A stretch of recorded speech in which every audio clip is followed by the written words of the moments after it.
अब देखो ध्यान से सुन, आज की कथा जिसने पूरी सुन ली उसको आगामी 6 दिन की कथा समझाने की जरूरत नहीं, वो अपने आप समझता जाएगा, उसको कुछ भी पूछने की जरूरत नहीं पड़ेगी। मनुष्य के कल्याण के लिए सनकादि ऋषि यज्ञ कर रहे थे और हजारों वर्षों में पूरा होने वाला यज्ञ कर रहे थे ताकि मनुष्य का कल्याण हो। लेकिन 4-5 दिन यज्ञ पूरा हो गया लेकिन मनुष्य का कल्याण नहीं हुआ।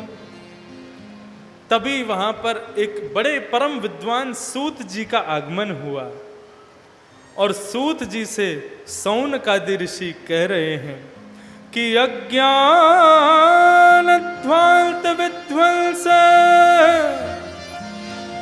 कोटि सूर्य समप्रभ सूताख्या ही कथा सारम मम कर्ण रसायनम। हे प्रभु, आप हमारे हृदय के अंधकार को दूर करने के लिए 100 करोड़ सूर्यों के समान हो, हमारे अंधकार को दूर कीजिए। बंधुओं, एक बात ध्यान रखना, दुनिया में कभी अंधकार होगा तो सूर्य उदय होने पर वो अंधकार दूर हो जाएगा। कमरे में कभी अंधकार होगा तो लाइट ऑन करने पर वो अंधकार दूर हो जाएगा। लेकिन कभी मन में अंधकार हो गया, लाइट जला लो, कितना भी सूरज में पड़ लेना, वो अंधकार दूर नहीं होगा। वो कैसे दूर होगा? यहां दूर होगा। कथा में आके बैठ जाना, अंदर से अच्छा लगने लगे तो सोच लेना हृदय का अंधकार दूर हो रहा है। अपने हृदय के अंधकार को दूर करने के लिए श्रीमद् भागवत जी करोड़ों सूर्यों के समान तेजवान हैं, जो हमारे हृदय के अंधकार को भी दूर कर देते हैं। तो हे प्रभु, हमारे हृदय के अंधकार को दूर कीजिए। क्यों? भगवान से कह देते, व्यास जी से क्यों कह रहे हैं कि हमारे हृदय के अंधकार को दूर करो? क्योंकि एक बात सुनना कि चिंता मणिर्लोक सुखम सुरद्रो स्वर्ग संपदा प्रयच्छति गुरु प्रीतो वैकुंठम योगी दुर्लभम। चिंता मणिर लोक सुखम, एक मणि होती है, उसको कहते हैं चिंतामणि। उस चिंतामणि को हाथ में लेकर के आप जो सोचोगे वो आपको मिल जाएगा। ध्यान से सुनना, चिंतामणि को हाथ में लेकर के तुम जो सोचोगे वो तुम्हें मिल जाएगा। और सुरद्रुह स्वर्ग संपदम, स्वर्ग के कल्प, स्वर्ग में एक पेड़ है उसका नाम है कल्प वृक्ष, उसके नीचे बैठ करके जो मांगोगे वो तुम्हें मिल जाएगा। लेकिन प्रयच्छति गुरु प्रीतो वैकुंठम योगी दुर्लभम, कथा सुनाने वाला या फिर हमारा गुरु यदि हमसे प्रसन्न हो जाए तो हमें क्या मिलेगा? प्रयच्छति गुरु पीठो वैकुंठम योगी दुर्लभम। बड़े बड़े योगियों को भी दुर्लभ जो भगवान का वैकुंठ है, वो वैकुंठ गुरु के प्रसन्न होने से मिल जाता है। इसलिए प्रयच्छति गुरु प्रीतो वैकुंठम योगी दुर्लभम। इसलिए प्रभु आप बताइए, इस कलयुग में ऐसा क्या करें कि जिससे हृदय का अंधकार दूर हो जाए? तो सूत जी कह रहे हैं कि प्रीति सोनक चित्ते ते यतो विच्मी विचार्य च सर्व सिद्धांत निष्पन्नम संसार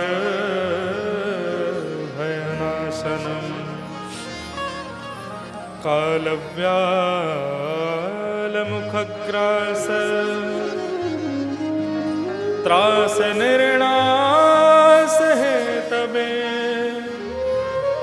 श्रीमद्भागवतं शास्त्रं कलौ कीरेण भाषितम्। कलयुग में मनुष्य का जन्म कैसा है? काल व्याल मुखग्रास है। एक सांप है ना, सांप होता है ना, सांप, स्नेक,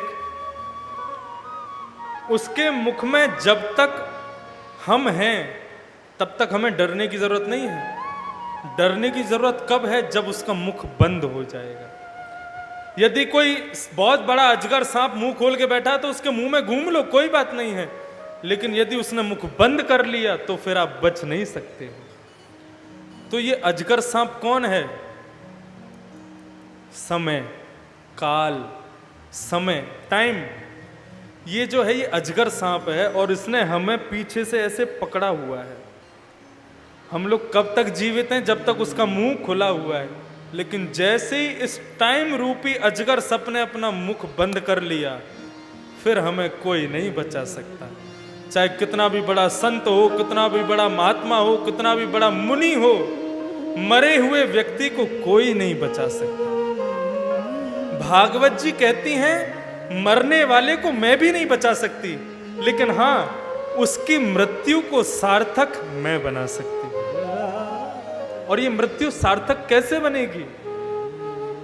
अंतिम श्वास में भगवान का नाम निकल जाए तो हमारी ये मृत्यु सार्थक हो जाएगी। वैकुंठ दो लोग जाते हैं, दो लोगों को भगवान की प्राप्ति होती है मरने के बाद। आज सुन लो शांति से, क्योंकि हम सब लोग क्या चाहते हैं? जितने दिन जीवित रहें तो खुशी से रहें और मर जाएं तो भगवान को पालें। यही चाहते हैं ना सब लोग। जितने दिन जिंदा रहें खुशी खुशी रहें और मर जाएं तो भगवान की प्राप्ति हो जाए। इतना आसान थोड़ी है, बहुत मेहनत करनी पड़ती है भैया इसके लिए। तो श्रीमद् भागवत जी कहती हैं दो लोगों को भगवान की प्राप्ति होती है। सुन लो किस किस को होती है। एक तो वो जो अपने देश के लिए सीमा पर जाकर के अपने प्राणों को गवा देते हैं, उनको भगवान की प्राप्ति होती है। और दूसरे कौन? जो अंतिम श्वास में भगवान का नाम लेकर के मर जाते हैं, उनको भगवान की प्राप्ति हो। तीसरा कोई नहीं है। ये दो लोग हैं जिनको भगवान मिलते हैं। अब सोच लो हम कौन सी कैटेगरी में आते हैं? भगवान का नाम वाम तो हमारे मुख से निकलता नहीं है। हम लोग चाहते हैं जितने दिन रहें खुशी खुशी रहें और जब मर जाएंगे तो भगवान का नाम ले देंगे। ऐसे थोड़ी निकल जाता है भगवान का नाम। आप लोग जितने भी यहां बैठे हो, गाड़ी चलानी आती है? जब हम गाड़ी चलाना सीखते हैं, नए नए गाड़ी चलाना शुरू करते हैं, तो गाड़ी में यदि कोई और बैठा होता है, यदि वो बात कर रहा हो तो उससे चुप रहे भाई, अभी गाड़ी चला रहा हूं, तू बोल मत मुझसे, अभी कहीं ठुक जाएगी गाड़ी नहीं तो। लेकिन चलाते चलाते चलाते चलाते इतनी प्रैक्टिस हो जाती है, फिर आप खुद भी फोन पर बात करते हुए गाड़ी चला सकते हो। कैसे? क्योंकि practice makes man perfect. Practice से आदमी परफेक्ट हो जाता है। हमारी माताएं बहनें जब रोटी बनाना सीखती हैं तो पहले तो कभी भारत का नक्शा बनता है, कभी कहीं का नक्शा बनता है, कभी कुछ बन जाता है, लेकिन बनाते बनाते बनाते बनाते इतनी हैबिट हो जाती है, कहीं और देख के भी बनाएंगी तो वो रोटी गोल ही बनती है। तो फिर ऐसे ही भजन है भैया। यदि जीवन भर नहीं गाओगे और सोचोगे अंतिम श्वास जब आएगी तब ले लूंगा, फिर नहीं निकलेगा। वो तो शुरू से ही प्रैक्टिस करनी पड़ेगी भगवान नाम की, तो अंतिम श्वास निकलेगी तो अपने आप ही हमारे मुख से भगवत नाम निकल जाएगा। श्रीमद् भागवत कहती है मरने से तुम्हें कोई नहीं बचा सकता, लेकिन मरने का जो डर हमारे अंदर है उसको निकाल दो। जैसे जीवन में सांस जरूरी है, जीवन में पानी जरूरी है, जीवन में भोजन जरूरी है, ऐसे ही जन्म लिया है तो मृत्यु भी जरूरी है। सबको मरना है। ऐसी श्रीमद् भागवत उस मृत्यु के भय से हमें दूर करती है। डरना क्यों? मरते हम नहीं, मरता ये हमारा शरीर है। हम तो आत्मा है, हम तो परमात्मा में विलीन हो जाते हैं। बंधुओं, श्रीमद् भागवत जो है ना, दो चीजें ऐसी हैं जो हम मनुष्यों को मिली हैं लेकिन देवताओं को भी नहीं मिली। कौन कौन सी? पहली है श्रीमद् भागवत की कथा, और दूसरी है दूध से बनने वाली छाछ। ये छाछ आप लोग पीते हो, छाछ, मठा। ये दो चीज देवताओं को भी दुर्लभ है। तक्रम सक्रस्य दुर्लभ। तक्रम कहते हैं छाछ को, सक्रम कहते हैं देवताओं को, दुर्लभ कहते हैं नहीं मिलता। ये छाछ देवताओं को नहीं मिलती और भागवत की कथा भी देवताओं को नहीं मिलती। जब परीक्षित जी महाराज को सुखदेव जी श्रीमद् भागवत की कथा सुना रहे थे, स्वर्ग में देवताओं ने सुना ये इतनी सुंदर कथा कहां चल रही है। बोले अरे पृथ्वी में परीक्षित को श्री सुखदेव जी कथा सुना रहे हैं। देवताओं ने कहा क्यों सुना रहे हैं? बोले क्योंकि परीक्षित को 7 दिन में मरने का श्राप मिला इसलिए सुना रहे हैं। तो देवताओं ने पता है क्या किया? स्वर्ग का अमृत कलश लेकर के आ गए और कहने लगे ये अमृत पिला देंगे परीक्षित को तो 7 दिन में मरेगा नहीं, और भागवत की जो कथा है ये हम लोग सुन लेंगे। अब जैसे ही महाराज देवता आए अमृत का कलश लेकर के, सुखदेव जी ने कहा हाँ भाई, आज इतने सारे देवताओं का कैसे आगमन हुआ हमारे यहां? बोले महाराज आपके इस परीक्षित को 7 दिन में मरने का श्राप लगा है ना, इसीलिए भागवत सुना रहे हो ना? बोले हाँ। बोले काम करो ना। बोले क्या? ये स्वर्ग का अमृत इसको पिला दो, उससे ये अमर हो जाएगा, फिर ये मरेगा नहीं। और जो भागवत की कथा आप इस परीक्षित को सुना रहे हो वो हमें सुना दो। परीक्षित जी बोले अच्छा। सुखदेव जी बोले इतना सरल समझ लिया तुमने भागवत को कि क्व स्वधा क्व कथा लोके क्व काच मणिर्महा ब्रह्मरातो विचारेवं तदा देवान् जहांसस।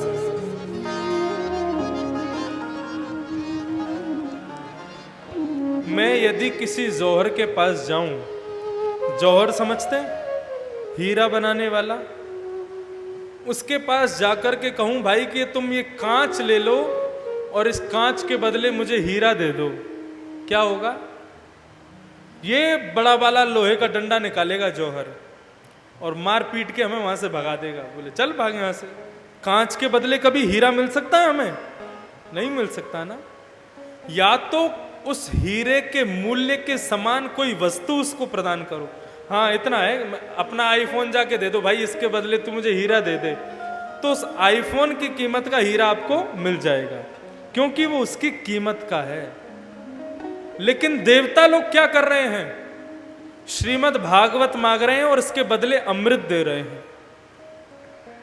परीक्षित जी बोले भाई कांच के बदले कभी मणि नहीं मिलती है, तुम्हें यदि श्रीमद् भागवत चाहिए तो उसके बदले में अमृत नहीं चाहिए हमें, जाओ भाग जाओ यहां से। और देवताओं को श्रीमद् भागवत की कथा दी ही नहीं परीक्षित जी ने। तो सोचो, जिन देवताओं के दरबार में जाकर के लंबी लंबी लाइन लगा करके हम लोग दर्शन के लिए खड़े रहते हैं, उन देवताओं को भी भागवत जी नहीं मिली, लेकिन हम लोगों को मिली हुई है। कितनी दुर्लभ है श्रीमद् भागवत।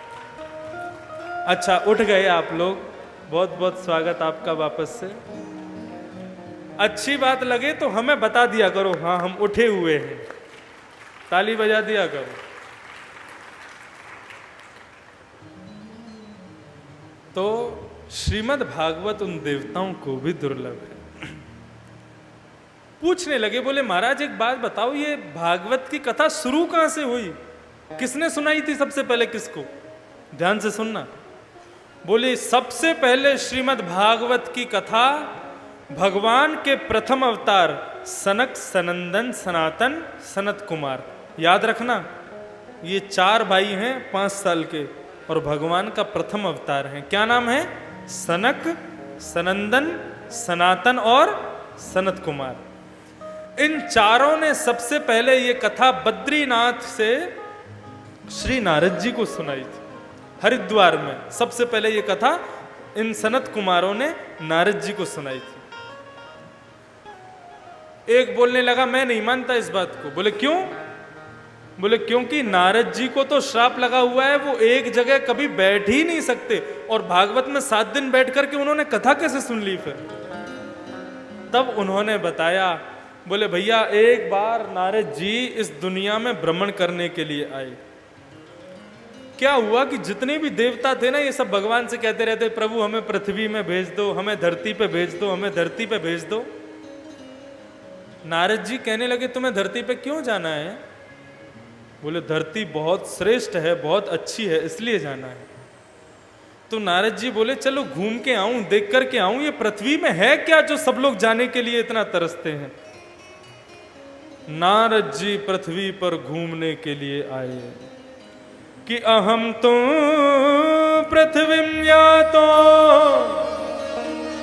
ज्ञात्वा सर्वोत्तमामिति पुष्करं च प्रयागं च काशे गोदावरी तथा। नारद जी सनत कुमारों को कह रहे हैं प्रभु मैं पृथ्वी पर घूमने के लिए गया, सब जगह घूम लिया, लेकिन मुझे कहीं भी शांति नहीं मिली। बोले क्यों?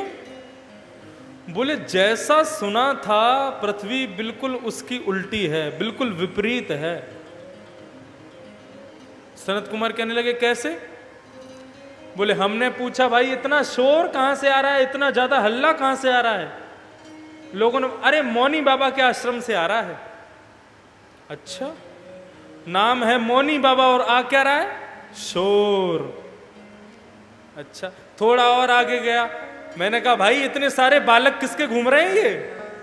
बोले ब्रह्मचारी जी के घूम रहे हैं क्या? ब्रह्मचारी, और हैं घूम क्या रहे हैं? बालक। अच्छा, थोड़ा और आगे गया तो एक विशाल महल देखा मैंने। अरे मैंने कहा भाई ये किन राजा का महल है? बोले ये राम साय त्यागी जी का महल है।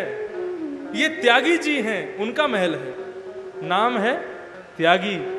लेकिन कोई 100 की गड्डी चढ़ा दे तो महाराज चिमटा से उठा के उसको जेब में धर लेते हैं। हम त्यागी हैं, पैसा छूते नहीं है। दुनिया जैसी सुनी थी बिल्कुल उसके विपरीत है। भागवत में वर्णन आता है कलयुग में क्या होता है, बड़ा भाई बगल में खड़ा है लेकिन उस भाई से नहीं पूछेंगे, साल को बुद्धिदायक साले से पूछेंगे क्या करना चाहिए हमें। यही चलता है, बड़े भाई से नहीं पूछते, साले से पूछते हैं क्या करें। और घर में राज किसका चलता है? माताओं का। ये तो उस जमाने की बात है, आज तो फिर भी बहुत एक्स्ट्रा ऑर्डिनरी हो गया है मामला, और ज्यादा होने लगा है। बस एक ऑर्डर में ही महाराज खड़े हो जाओ, बैठ जाओ, चल लो फिर लो, सब जितने भी पुरुष हैं सब गुलाम हैं माताओं के, घर की गृहिणी के गुलाम बन के रहते हैं। और बनना भी चाहिए, उसी में भलाई है सबकी। उनकी आज्ञा का पालन सिरोधार होता। अच्छा एक बात बोले, जब घर की गृहिणी थोड़ी सी कड़क होती है ना तो भाइयों का घर में मन नहीं लगता, इसलिए कथा में आके ज्यादा बैठ जाते हैं। हाँ, नहीं तो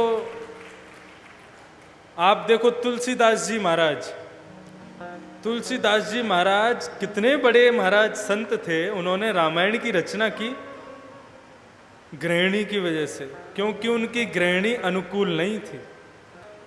गृहिणी यदि अनुकूल नहीं है तो भगवान के भक्त तुम बहुत जल्दी बन सकते हो। एक बार एक साइंटिस्ट था, बहुत बड़ा साइंटिस्ट था, उसकी पत्नी जो थी उसको बहुत मारती थी, बात बात पे मारती थी। पूरी दुनिया को पता था कि ये साइंटिस्ट जो है इसकी पत्नी बड़ी खतरनाक है, मारती रहती है, इसलिए भाई बच के रहो। तो एक नया लड़का था, उसने कहा कि भाई मुझे शादी नहीं करनी, लेकिन घर वाले मान नहीं रहे, जबरदस्ती कह रहे हैं तुझे शादी करनी पड़ेगी। उसने कहा चल उन साइंटिस्ट के पास चलता हूं, उनका नाम था सोक्रेटिस। उनके पास चलता हूँ, उनसे जाकर के पूछूंगा कि मुझे शादी करनी चाहिए कि नहीं करनी चाहिए। वो तो जरूर मना कर देंगे, वो क्योंकि खुद दूध का जला छाछ भी फूंक फूंक के पीता है ना, वो खुद जले हुए हैं, तो मुझे भी मना करेंगे। वो आदमी गया सोक्रेटिस के पास में और सोक्रेटिस से जाके कहने लगा, बोले मेरे पिताजी बड़े मेरे पीछे पड़े हुए हैं, तू शादी कर ले, शादी कर ले, शादी, आप ही बताओ मुझे शादी करनी चाहिए कि नहीं करनी चाहिए। उसको लग रहा था कि ये बोलेंगे मत करो, लेकिन जवाब उल्टा मिला। सोक्रेटिस बोले, अरे जल्दी से जल्दी कर लो। बोले आप ऐसा क्यों कह रहे हो? बोले क्यों, शादी नहीं करनी? नहीं, शादी तो करनी चाहिए, लेकिन आप तो, आपके बारे में तो सब जानते हैं, कहना नहीं चाहिए मुझे, आपको तो मुझे मना करना चाहिए। बोले भाई डर क्यों रहे हो? बोले यदि मेरी पत्नी मेरे अनुकूल नहीं आई तो बोले तुम भी मेरे जैसे साइंटिस्ट बन जाओगे। मैं आज साइंटिस्ट बनाऊं, उसमें मेरी पत्नी का ही हाथ है। तत्व चिंतक, बहुत बुद्धि विवेक वाला आदमी तभी बनता है जब पत्नी थोड़ी सी डंडा पंडा चलाने वाली आ जाए तो। इसलिए पत्नी अनुकूल हो तो भगवान की कृपा, लेकिन पत्नी यदि प्रतिकूल हो तो भगवान की बहुत बड़ी कृपा।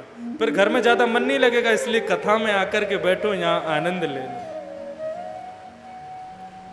तो कलयुग में भाइयों की नहीं चलती, बहनों की चलती है, माताओं की चलती है। और क्या है? दीर्घ सूत्री लोग कैसे होते हैं? 10 मिनट के काम को 1 घंटा में करते हैं, दीर्घ सूत्री। इस प्रकार से कलयुग की पूरी बातें बताई। बोले महाराज जैसा सुना था बिल्कुल उसके उल्टा है कलयुग तो। लेकिन इतने में ही मैंने एक आश्चर्य देखा। बोले कैसा आश्चर्य? बोले मैं जैसे ही वृंदावन में होकर के गुजरा तो वहां पर मैंने एक आश्चर्य देखा। बोले क्या आश्चर्य देखा? बोले एक युवती, एक नारी रुदन कर रही है यमुना के किनारे बैठ करके। उसकी गोद में 2 वृद्ध लेटे हुए हैं और हजारों नर नारी उसकी सेवा कर रहे हैं।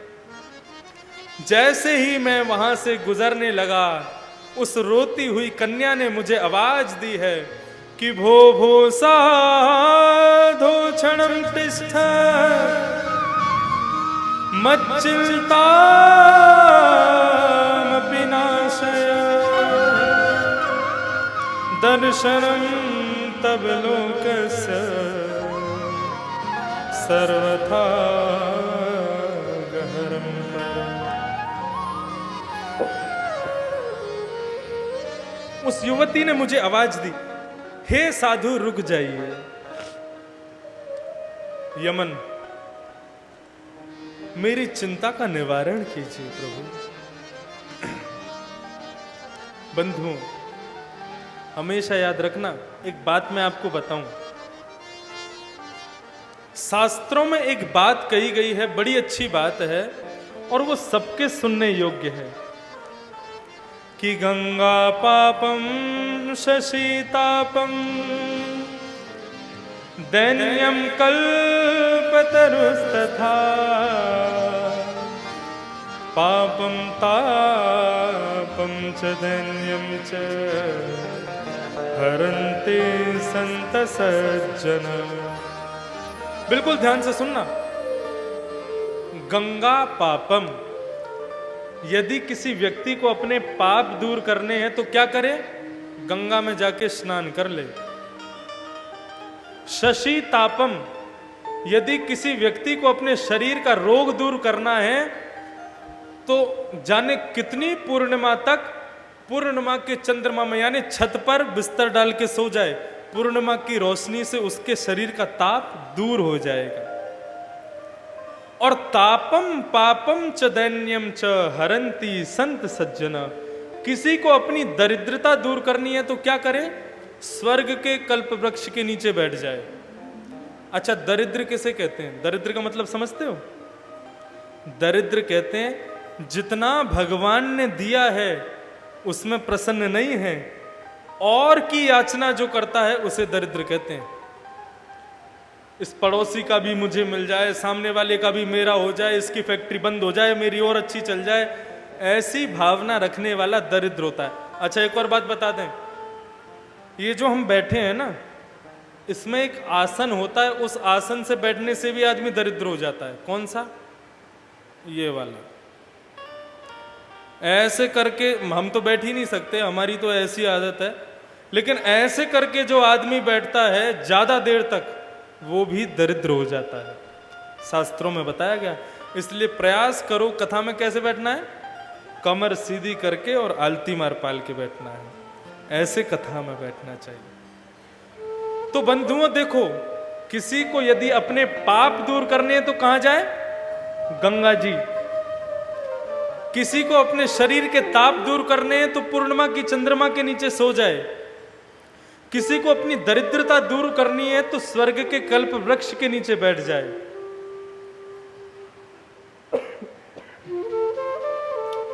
लेकिन क्या ये तीनों काम एक संग हो सकते हैं? नहीं हो सकते। आज आपको अपने पाप दूर करने तो क्या करना पड़े? गाड़ी में बैठोगे, फिर बैठ करके हरिद्वार जाओगे, हरिद्वार जाकर के गंगा में स्नान करोगे, जैसे स्नान करोगे पाप दूर हो जाएगा। लेकिन आप जैसे ही गंगा जी से बाहर निकल के आओगे, पैर के नीचे चींटी आ गई, फिर से पाप हो गया। तो बार बार थोड़ी गंगा जी में स्नान करोगे।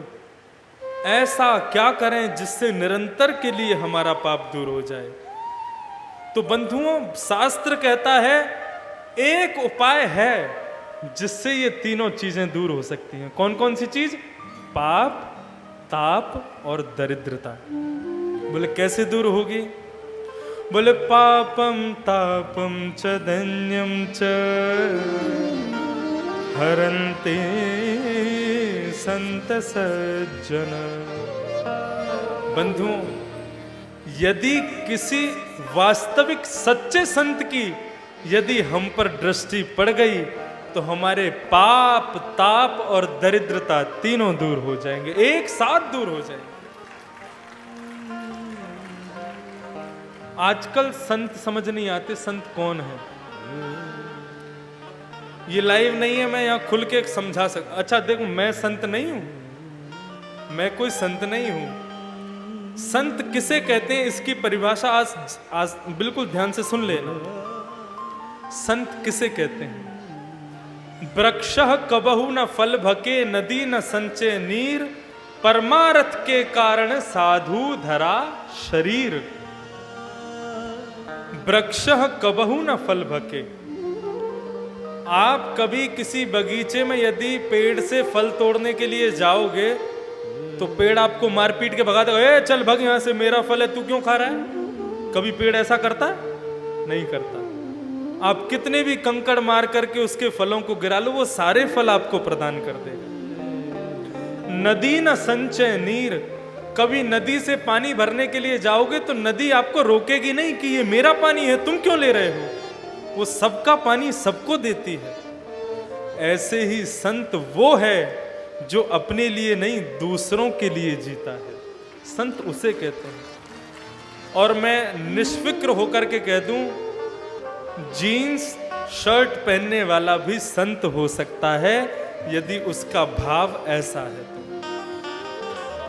हमने संत एक भेष को मान लिया है। भगवा जो पहनता है, सिर में जटा जो बांधता है, तिलक फोटा जो लगाता है, उसको संत कहते ना। संत आप भी हो, ये भी हैं, हम सब संत बन सकते हैं। संत स्वरूप का नाम नहीं है, संत एक भाव का नाम है, और वो कोई भी बन सकता है। तो आज जैसे ही नारद जी महाराज निकलने लगे, भक्ति ने कहा, हे प्रभु मेरे तापों को दूर करो, मेरे कष्ट को दूर करो।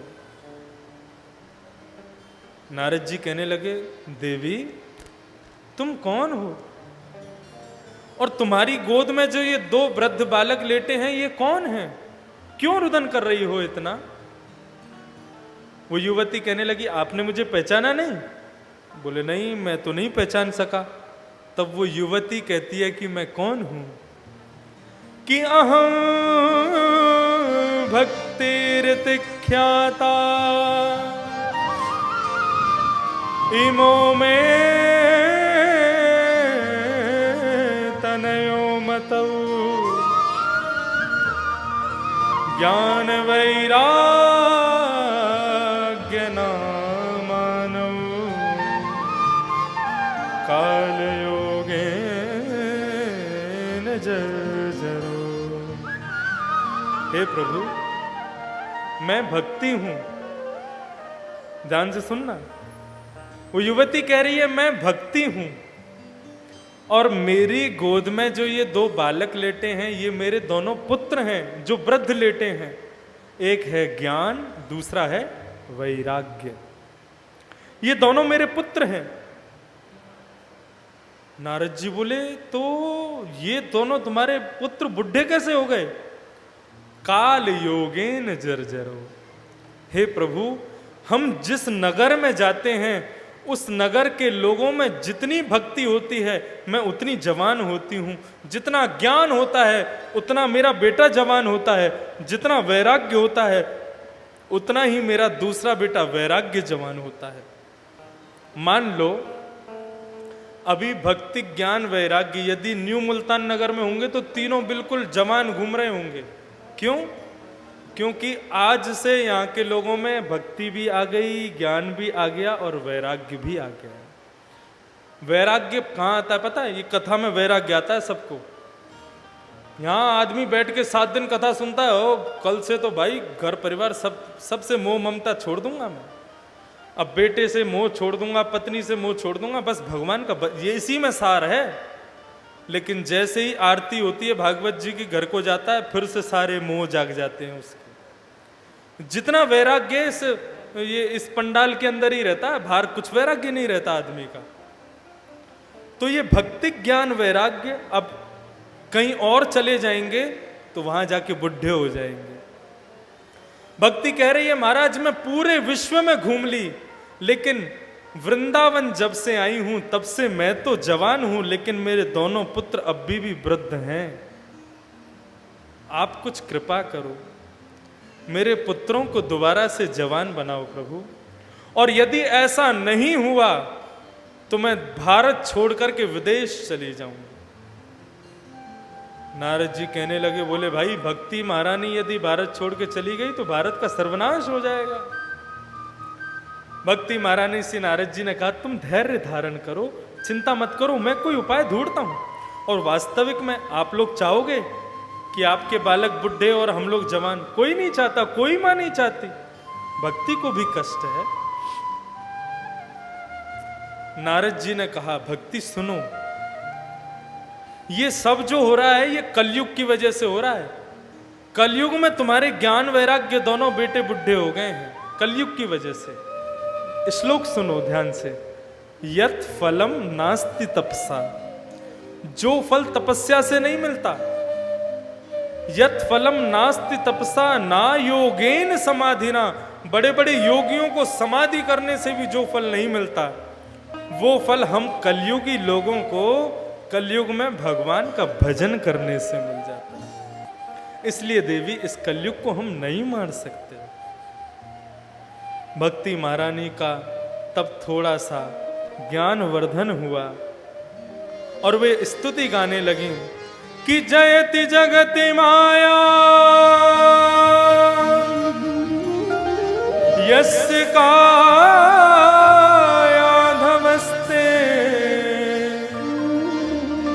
वचन रचन में कं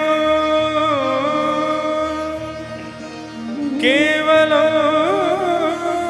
चाकलैया ध्रुव पदमपि यातो यत्कृपातो ध्रुवोऽयं सकल कुशल पात्रो ब्रह्मपुत्रं नतास्मि। हे नारद जी, नारदो देव दर्शन, हमेशा याद रखना, नारद जी जिसको मिल जाते हैं उसको फिर भगवान मिलके ही छोड़ते हैं, फिर जरूर मिलते हैं भगवान। आज नारद जी ही हैं जयति जगति मायाम यस्य काया धवस्ते। हे नारद जी, आपके कारण उस ध्रुव ने इस मायावी जगत को जीत लिया। हम लोग कथा सुनेंगे, ध्रुव जी को पहले नारद जी मिले थे, तब भगवान मिले थे। उस प्रहलाद ने भी पहले आपको पाया, तब उसको भगवान की प्राप्ति हुई। आज आप मुझे मिल गए हो तो मुझे भी भगवान मिल ही जाएंगे। और यहाँ भक्ति के हृदय में बड़ा कष्ट हो रहा था, तो नारद जी ने कहा देखो, कष्ट तो दुनिया के लोगों को करना चाहिए, तुम क्यों कर रही हो? वृथा खेद यसे वाले अहो चिंता तुरा कथम। तुम भक्ति हो, भक्ति पता कौन है? भगवान की पत्नी है भक्ति। तुम तो भगवान की पत्नी हो, भगवान की प्रियसी हो।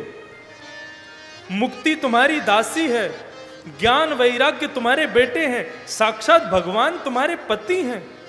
अरे जब तुम्हारा ऐसा पति मिला हुआ है तो फिर रोती क्यों हो, चिंता क्यों करती हो? और बंधुओं, ब्रज में एक बड़ा अच्छा भाव गाते हैं, आप सब लोग भी मेरे साथ गाना। मानो नारद जी भक्ति को कह रहे हैं और मानो हम सबको भी कह रहे हैं। बिल्कुल ध्यान से और प्रेम भाव से सब लोग गाओ। ब्रज के नंद लाला राधा जी के सांवरिया,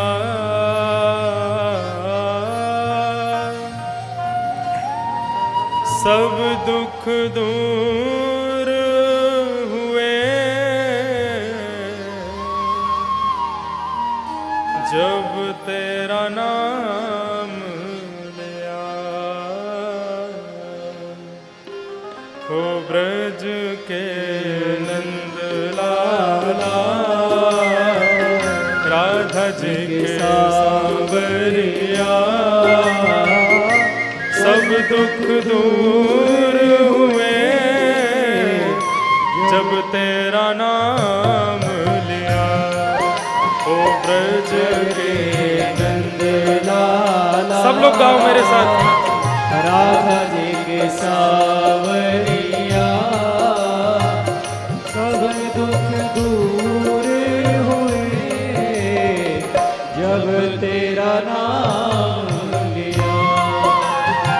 ब्रज के नंद लाला राधा जी के सांवरिया, सब दुख दूर हुए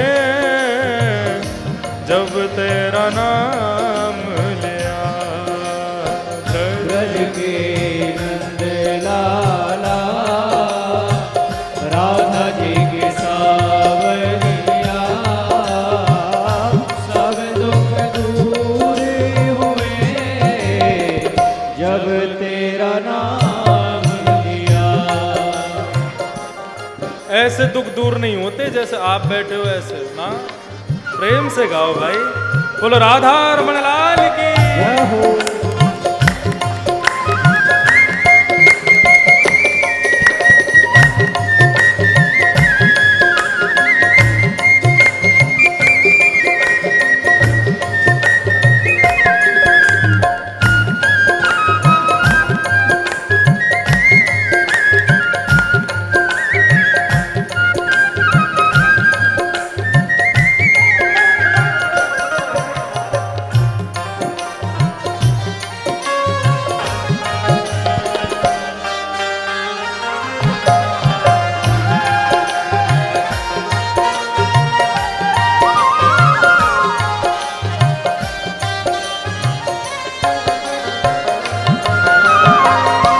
मीरा पुकारे तुम्हें गिरधर गोपाला। मीरा पुकारे तुम्हें गिरधर गोपाला। ओ मीरा पुकारे तुम्हें गिरधर गोपाला।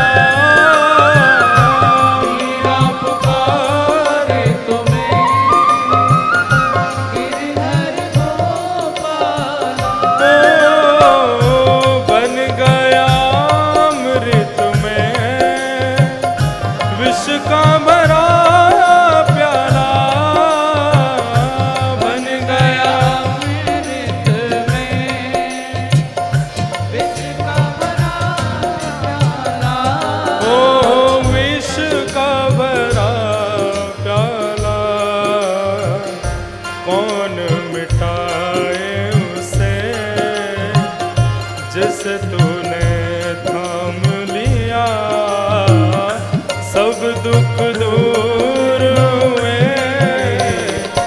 जब तेरा नाम लिया। ओ ब्रज के नंद लाला, राधा जी के सावरिया, सब दुख दूर हुए जब तेरा नाम लिया। ओ ब्रज के नंद लाला, राधा जी के सांवरिया, सब दुख दूर हुए जब तेरा नाम लिया। ब्रज के नंद लाला, वृंदावन बिहारी लाल की जय हो। सावरिया, सब दुख दूर हुए जब तेरा नाम लिया।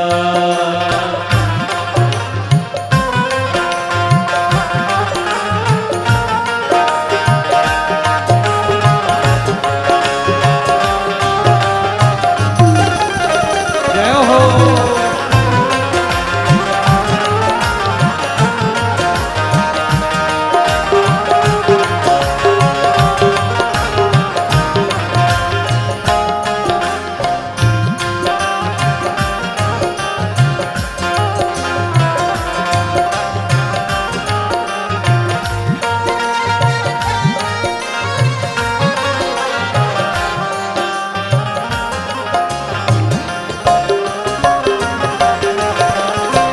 नैनों में शाम बसे, मन में बनवारी। नैनों में श्याम बसे, मन में बनवारी। ओ नैनों में शाम बसे, मन में बनवारी। नैनों में श्याम बसे, मन में बनवारी। सुध बिसराए गई मुरली की धुन प्यारी। सुध बिसराए मेरी मुरली की धुन प्यारी। मुरली की धुन प्यारी। मेरे मन मंदिर में रास रचाओ सांवरिया, सब दुख दूर हुए। इतने धीरे, अरे जोर से गाओ भाई, प्रेम से। ब्रज के नंद लाला, राधा जी के सांवरिया, सब दुख दूर हुए जब तेरा नाम लिया। गाइए। ब्रज के नंद लाला, राधा जी के सावरिया, सब दुख दूर हुए जब तेरा नाम लिया। हमारे पूज्य पिताजी एक बात कहते हैं कथा में। वो कहते हैं कि भाई भजन में ताली बजाने से हाथ की रेखाएं बदल जाती। देखो वैसे हम कभी हाथ वाथ किसी को दिखाते नहीं और दिखाना भी नहीं चाहिए। जो लिखा है अच्छा लिखा है, लेकिन भगवत भजन में जब व्यक्ति ताली बजाता है तो उसका मतलब पता क्या है? हे प्रभु, आपने हमें ये हाथ दिए हैं, आपने हमें ये हाथ दिए हैं कर्म करने के लिए, और इन हाथों से कर्म करके हम एक बहुत बड़े आदमी बन जाते हैं। तो इन हाथों को देने के बदले हम ताली बजा करके आपको धन्यवाद कहते हैं, इसलिए ताली बजाते हैं कथाओं में, इसलिए ऐसे भी नहीं। प्रेम से बोलो वृंदावन बिहारी लाल की जय हो।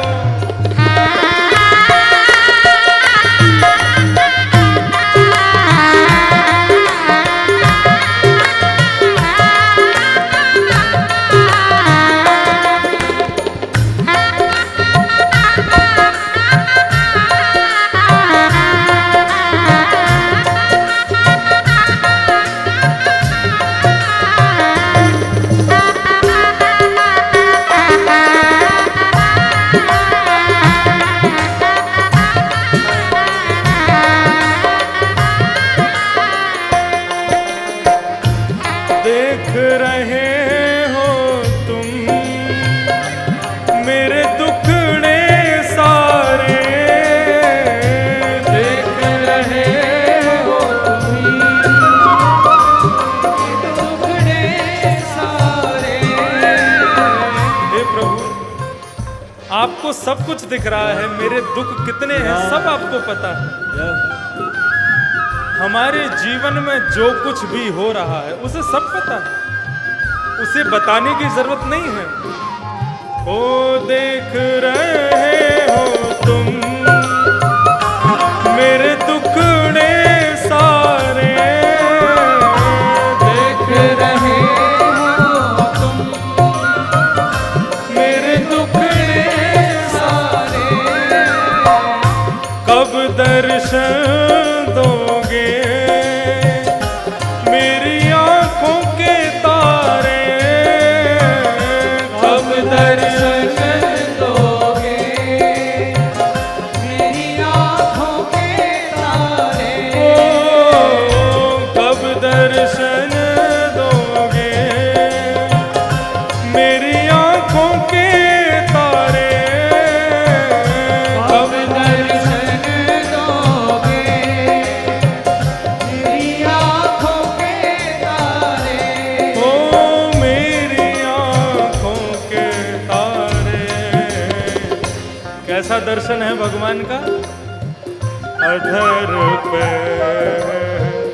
अधर पे मुरली है, कांधे पे कामरिया, सब दुख दूर हुए जब तेरा नाम लिया।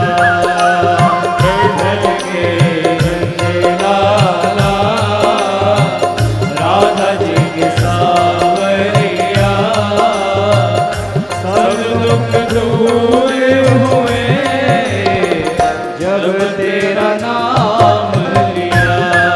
ओ ब्रज के नंद लाला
हो ब्रज के नंद लाला, राधा जी के सांवरिया,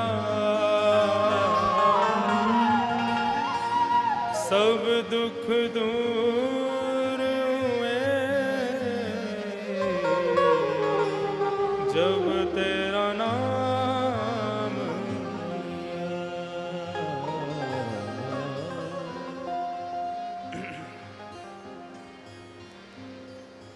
जो फल बड़े बड़े तपस्वियों को तपस्या से नहीं मिलता, योगियों को ध्यान से नहीं मिलता, वो फल कलयुग में भगवान का नाम गाने से प्राप्त हो जाता है। इसलिए कलयुग बहुत श्रेष्ठ है।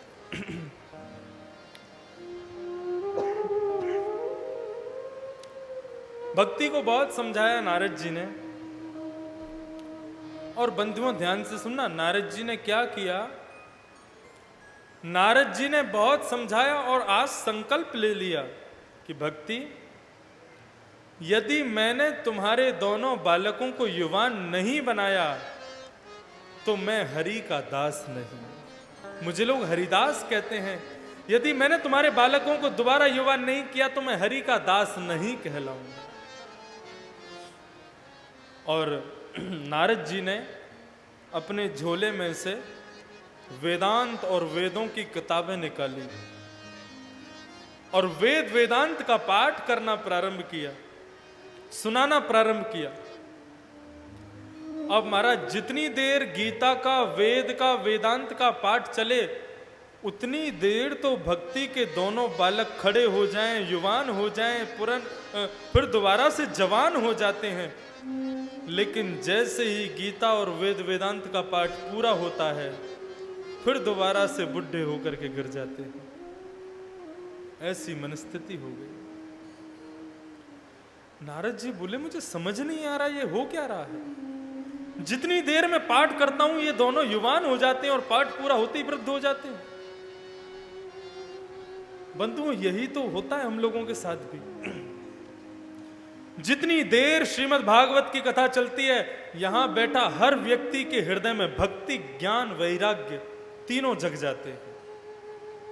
लेकिन जैसी कथा विश्राम होती है फिर दोबारा तीनों सो जाते हैं। भक्ति भी सो जाती है, ज्ञान भी सो जाता है, वैराग्य भी सो जाता है। ये सबके साथ है, केवल ज्ञान वैराग्य के साथ नहीं है। बंधुओं, हमेशा याद रखना, ज्ञान जो है ना, मैं यहां बैठ करके जो आपको दे रहा हूं, इसको ज्ञान कहते हैं। इस ज्ञान को यदि चाहिए, आप इस ज्ञान को यदि ग्रहण करना चाहते हो तो ये ज्ञान केवल वैराग्य के पात्र में टिकता है और कहीं नहीं टिकता। वैराग्य का मतलब समझते हो? समझते हो? हाँ या ना में तो उत्तर दे दो भैया। दिल्ली के लोग तो कथा सुनने में माहिर हैं, फिर आज भाई कैसे, जोर से बोलो थोड़ा, हाँ या ना। वैराग्य समझते हो ना? सबसे जो मोह है उसको त्याग देना ही वैराग्य है। ये मेरा, वो मेरा, ये सब कुछ मेरा, ये मेरा मेरा ना करना ही वैराग्य है। और वो वैराग्य जब हमारे हृदय में आता है ना, तभी ज्ञान टिक पाता है। हमने सुना है शेरनी का दूध जो होता है वो सोने के पात्र में ही टिकता है। सुना है ना? देखा तो कभी है नहीं, हिम्मत हुई नहीं कभी ऐसा करने की कि एक बार करके देखें भाई शेरनी का दूध कहाँ निकलता है। आप में से कभी किसी की हो तो करके देख लेना एक बार, शेरनी का दूध कहाँ निकलता है। लेकिन सुना है शेरनी का दूध सोने के पात्र में ही टिकता है। ऐसे ही ये ज्ञान जो है ये वैराग्य के पात्र में ही टिकता है, नहीं तो टिकता नहीं।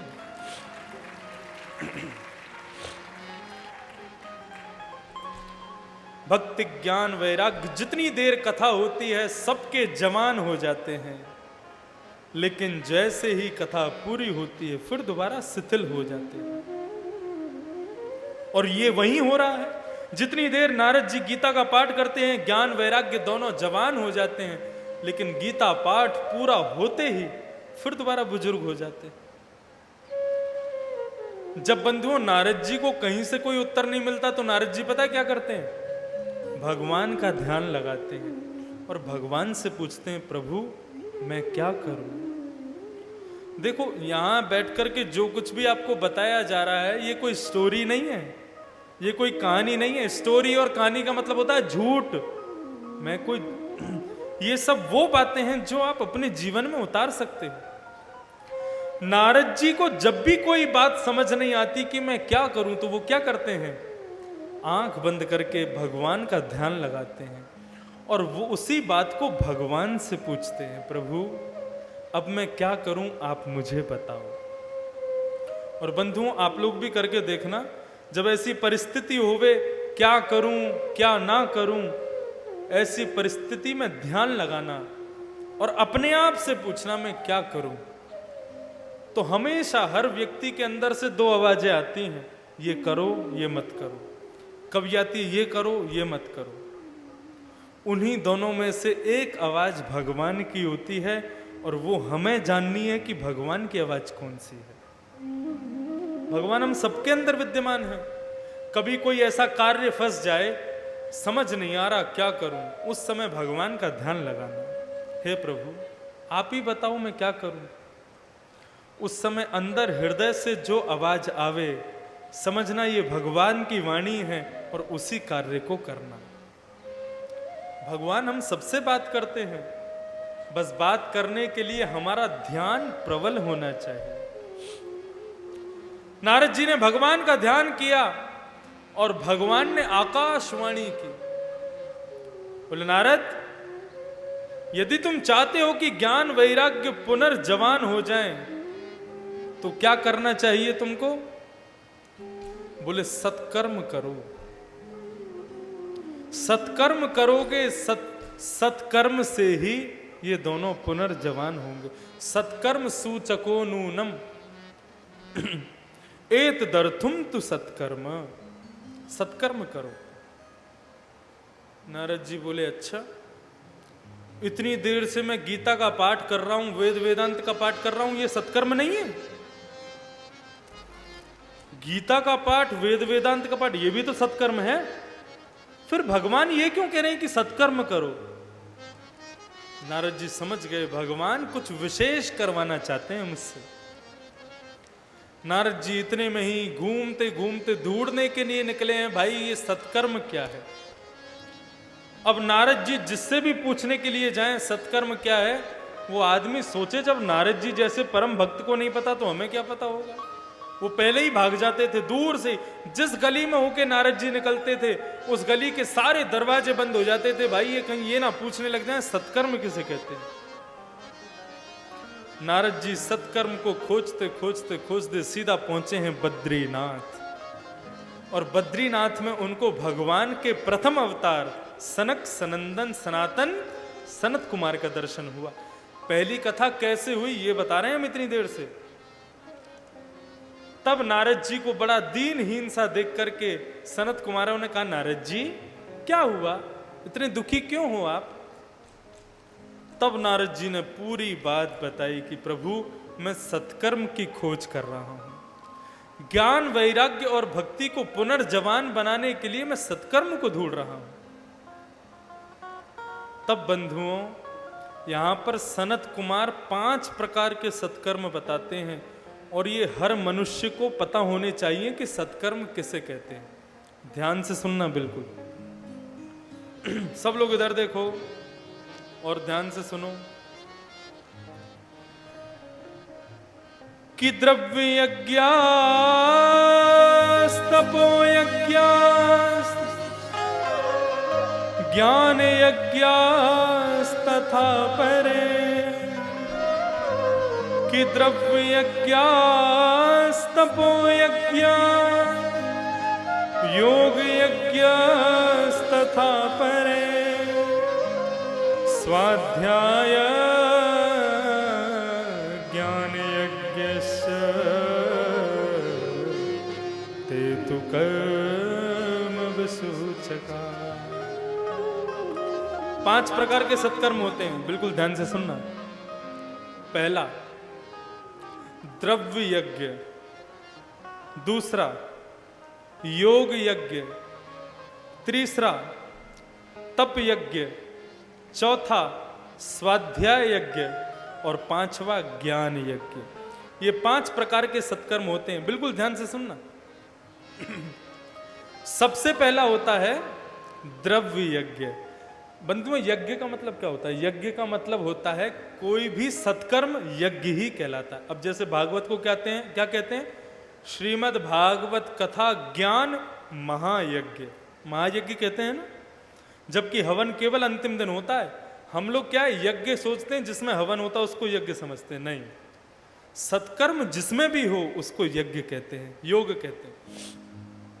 तो सबसे पहला सत्कर्म है द्रव्य यज्ञ। आप सबके गोपाल जी हैं घरों में, आप सब लोग अपने गोपाल जी को सुंदर सुंदर वस्त्र पहनाते हो, सुंदर सुंदर मुकुट पहनाते हो, सुंदर सुंदर मालाएं। वृंदावन जाते हो तो मैं देखता हूँ कभी कभी भीड़ लगी रहती है दुकानों पर पोशाक खरीदने की, है ना, कि भाई हम सुंदर पोशाक ले जाएंगे अपने गोपाल जी को पहनाएंगे। तो आपके द्वारा भगवान का सुंदर श्रृंगार यदि किया जाता है तो वो आपके द्वारा द्रव्य यज्ञ है, वो भी यज्ञ है, और वो सबसे पहला सत्कर्म है। समझ में आ रही है बात? अब तो भाई हरी बात पे ताली बजाओगे? हाँ, जो बात अच्छी लगे उस पर बजाओ। हाँ, सभी बात पे थोड़ी बजाओगे। पहले पूरी बात तो सुन लो, अभी एक ही बताया, 5 बताने हैं हमें। तो सबसे पहला है द्रव्य यज्ञ। उससे एक सिद्धि ऊंचा एक और यज्ञ है, उसको क्या कहते हैं? उसको कहते हैं तप यज्ञ। बंधुओं, तप का मतलब क्या होता? तपस्या, ये ऐसे बैठे ना, ये तपस्या नहीं होती। तपस्या का मतलब क्या होता है? ध्यान से सुनो सब लोग। पूजा विधि है, सवेरे सवेरे अपने भगवान की पूजा करो। पूजा करने के बाद सुंदर उनको सजा करके, फिर उनको देख करके जो छवि हमने बाहर सजाई है, आंख बंद करके उसी छवि का अपने हृदय में दर्शन करो। बंधुओं, इन आंखों से तो भगवान दिखते हैं, लेकिन भाई मजा तो तब आएगा जब आंख बंद करो तो भी वही भगवान दिखे, तो तुम सच्चे भक्त हो। और वो कैसे होगा? बार बार प्रभु को देखो और आंख बंद करके वही अपने हृदय में देखने का प्रयास करो। और फिर हृदय में उनको सजाने के बाद में, हृदय में जब वो भगवान आ जाएं, तब उनका एक एक अंग देखो। आज मेरे गोपाल जी ने ऐसा मुकुट पहना है, आज मेरे गोपाल जी ने ऐसा श्रृंगार किया है, आज मेरे गोपाल जी ने ऐसी। आपको पता है, एक बात सुनो, घर में पूजा करने से ज्यादा फल कब मिलता है? जब वही पूजा मन में की जाए, मन से की जाए। वल्लभाचार्य जी के एक शिष्य हुए थे, बड़े कंजूस, बहुत कंजूस थे। अपने गुरुजी के पास गए, गुरुजी से जाके कहने लगे, गुरुजी ऐसी पूजा बताओ जिसमें मेरा ज्यादा पैसा खर्च ना हुआ करे। तो गुरुजी ने कहा, भाई तू एक काम कर, तू अपने मन में ही पूजा कर लिया कर। बोले प्रभु वो कैसे होती है?